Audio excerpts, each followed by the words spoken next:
On va voir ce soir la vérité sur Ève dans l'hébreu. Si tu prends l'histoire de la création dans le jardin d'Éden des deux premières personnes, Adam et Ève, qui est connue de tous ceux qui lisent la Bible. D'abord, Dieu créa l'homme à partir de la poussière. Et quand il a vu la solitude d'Adam, il a décidé de créer une partenaire féminine à partir de l'une des côtes d'Adam. Mais il y a quand même une différence cruciale dans la fabrication de ces deux êtres. La connaissez-vous ? Voici ce qu'on peut découvrir. Dans l'hébreu originel, il y a une différence significative entre Adam et Ève.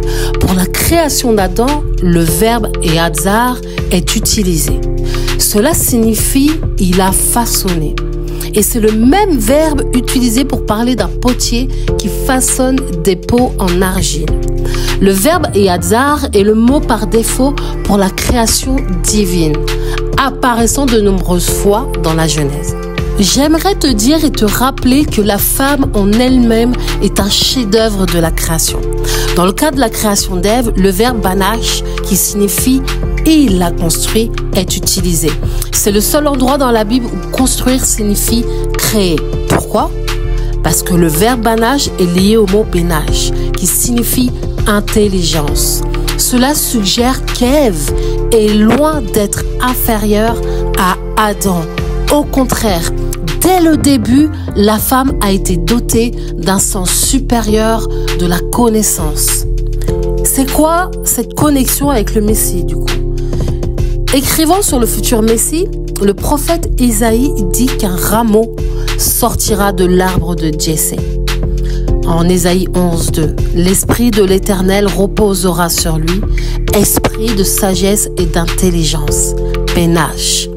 Le Messie, comme Ève, est né en tant que ramification, en tant que branche, en tant que compartiment. La ramification, c'est la pratique consistant à créer des copies de programmes ou d'objets en développement pour fonctionner dans des versions parallèles, en conservant l'original et en travaillant sur la branche ou en apportant des modifications différentes à chaque version. Ève est donc cette femme, ce modèle, cette copie qui a préparé le terrain pour les générations futures de femmes puissantes que nous sommes aujourd'hui.